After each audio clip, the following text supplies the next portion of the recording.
How long do you water your garden? How do you know when it is enough? Most gardeners guess. They count to 60. They watch the surface get wet and assume the roots are happy. They are often wrong. By the time the surface looks wet, the roots may still be completely dry. Or they overwater for weeks without knowing it and wonder why their plants are wilting despite constant irrigation. Stacey Murphy has a 10-second test that tells you exactly what is happening 6 inches underground, where the roots actually are. And once you start using it, you will never guess again. And I would recommend when you're getting started, every time you go out to water, I would recommend digging down into the soil and doing this hand test. And if you are getting the right result, that you can clump it together very easily in your hand, and when you tap it, it falls apart, then you know you're watering enough. And I know this Q&A was recorded at a past Grow Your Own Vegetables event, where Stacey Murphy reveals the 10-second hand test that tells you exactly when to water, and how the Brooklyn farm discovered the precise watering time for their specific soil. For more information, free resources, and gentle guidance, you can find us at growyourownvegetables.org. And to grow alongside other gardeners just like you, join our free community at gyov.org. This question was from Dominique, and she was asking, let me find the exact question. I can't find the exact question, but one of the questions is basically, how do I know if I got enough rain in my soil? And so some of the other questions that Dominique was asking were very specific about, 3 to 5 minutes or 3.5 minutes to water 100 square feet seems too short for her. It takes her a little bit longer in order for the plants to feel like they have enough water. And so how do you determine if it's enough? So there's a lot of questions that she's asking about. How do I ensure that my plants are getting enough water and also that I'm not giving them too much water? So what I wanted to address first was really the basic point of using your soil test, your hand clumping test, as your guide, as you're getting to know your soil. So when you first start watering, you're not going to be sure whether 20 minutes of watering is enough or 30 minutes or 40 minutes is enough. But what you're going to find is that if you are to do this test, which we'll talk about in just a minute and is covered in one of the short videos in the soil lesson, if you do this test when you're just getting started and getting to know your soil, every time you water, over time you're going to realize how much water you need to add into your soil in order to get just the right amount of water. And so here's what I mean by that. The hand test, and this is in the soil lesson, there is the hand test which shows whether you have sandy loam or clay soil or whatever kind of soil you have. At the start of that video, I talk about taking the soil, squeezing it in your hand, and making a clump. And I talk about if the soil moisture related to that clump. So if you can squeeze that ball of soil and it actually clumps together, like the image on the left-hand side here, then you know that you have enough moisture in your soil. And what you want to do, you don't want to do this at the surface of the soil because there is some evaporation that's happening at the surface. You want to dig down like 6 inches where most of the roots are going to be getting a lot of their water, and that's where you want to do this test. And this is the single most important piece of watering knowledge in this video. The surface tells you almost nothing about what is happening where the roots actually are. 6 inches down, that is the real story. And so you're squeezing, and if water is pouring out of your hand as you squeeze, that's too much water. And if you squeeze it and it clumps, then you know you have some water present. If you squeeze it and it just doesn't form a clump at all, and that's the second picture over from the left, you can see that this person actually tried to clump this together, and so there's soil on all of his hand, but there's like little particles that are all separated, and it's not clumped together at all. So that's way too dry for growing food. And then the next step is that once you have it clumped together, and notice, this is the interesting part, the soil, the first image on the left and then the third image over, which is the darkest soil there, that darkest soil clumps together really nice. It's got a nice water retention, and it's actually, her hand, she hasn't even squeezed it together, and it's already pretty much clumped together. That's really great water retention right there. So they look different, right? One's darker, one's lighter, and if you look at the hand on the far left, you can see a lot of sand particles. So that soil is definitely very sandy, but it still holds a lot of moisture, which is great.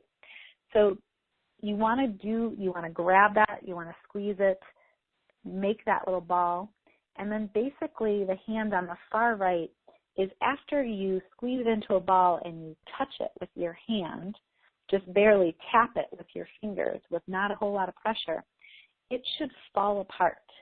And that means that it's also it's draining well as well. So it's holding moisture and it's draining. So this is the test that you want to do. And I would recommend when you're getting started, every time you go out to water, I would recommend digging down into the soil and doing this hand test. And if you are getting the right result, that you can clump it together very easily in your hand, and when you tap it, it falls apart, then you know you're watering enough. And I know Screenshot this. 3 results, 3 clear actions. This test takes 10 seconds, and it is more accurate than any moisture meter you can buy. Learn to read your soil with your hand, and you will always know what your garden needs. Enough. And I know that's a very imprecise way to measure. It's not you can't measure it by gallons or, liters, but it is one of the best ways to understand your particular soil where you are, because so many of the soil factors are at play here. And so, I can give you all the numbers in the world about you need to water approximately, 8 gallons a day for 100 square feet. There are so many factors at play, and so this is what's going to ultimately give you the result you're looking for in getting to know your soil. And every place is different. So what we started to understand at our farm in Brooklyn was that when we did these soil tests with our hands, it started to become apparent that 20 minutes with the sprinkler was exactly what we needed. It was the exact amount of water. And so then that's the amount of water that we did. And if it was 10 degrees hotter, then we added a couple minutes. And if it was 10 degrees cooler, then we subtracted a couple minutes. So there are ways to do this that is not very precise, but that gets really great results. And this particular type of practice is maybe not what you want to do in, let's say, California, where there's water shortages. You might need something a little bit more precise and measured, and you might want to actually start measuring exactly how many gallons are dripped out, and because you might be more interested in the water conservation. So I think this varies so much. It's one of those things that you just got to get in there with your hand and do some tests. So I hope that helps. This is the power of the test. It is not about following a rule. It is about learning your specific soil in your specific garden. Once you know it, you water precisely and nothing is wasted. That helps. I know it's hard to hear that there's nothing that is exact, but that's the way that a lot of people work, and then they gather data that's very specific to their area. Okay, and I'm going to jump over just to see if there's some Facebook questions over there. Okay, so I'm going to go on to the next question. And again, there's lots of water questions here to cover. So let's see. The next question that Dominique had was, she was wondering, watering with a wand when you have small plants that are up to 6 inches high, so seeds and seedlings that are little babies, how should you water? And her question was specifically, do you water above the plant or around the plant, or do you just water the whole raised bed indifferently? Does water all over increase the amount of weeds? So in answer to the first question of how do I water when there are plants that are 6 inches tall and shorter, so plants up to 6 inches high, I water somewhat indifferently if they are babies and if they are not tomatoes and not cucumbers. So everything else, I have a tendency when they are seedlings and below to water the whole bed. And there's an image here on the left here. It's a little bit fuzzy, but basically what's going on here is this person is using a wand, and she is basically taking it and she points the wand upward, and then she basically pulls the wand, arcs it across the bed back and forth, making sure to water the edges. And you can see behind where she's standing that the moisture is at the top of the bed. So she's doing a really quick, complete watering of that whole bed. And I definitely recommend this if you're doing a speedy watering. If you are somebody who doesn't have a whole lot of time, watering indifferently is the way to go. And water seeps sideways. It doesn't necessarily all stay in one place. And so if your plants are 6 inches apart or 12 inches apart, watering the whole bed is going to benefit all of those plants. Now, this is one of those techniques that seems obvious once you see it, but almost every image of watering online shows the wand pointing directly down. Point it up, arc it across, let it rain. Think about where you were at the start of this video, standing at your garden bed with a hose, counting, guessing, not sure if you had watered enough or too much or just right. Now look at what you know. The surface tells you nothing. Dig 6 inches down, where the roots actually are. Take a handful of soil, squeeze it. If water pours out, too much. If it falls apart completely, too dry. If it clumps and gently falls apart when you tap it, perfect. Do this test every time you water when getting to know a new garden. Over time, you will learn exactly how long your specific soil in your specific climate needs. No timer, no guessing, just your hand and 10 seconds. Stacey Murphy used this test to discover that the Brooklyn farm needed exactly 20 minutes with the sprinkler. Not more, not less. 20 minutes. Discovered through the test. Your number is waiting for you in your soil. Go find it.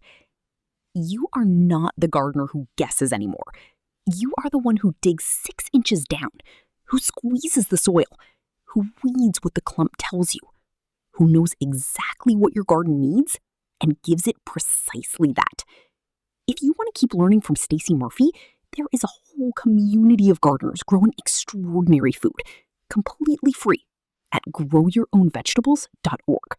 This Q&A was recorded at a past Grow Your Own Vegetables event, and what Stacey just shared with you took her years of growing, failing, and figuring out to discover. Now imagine sitting down with 15 experts exactly like her.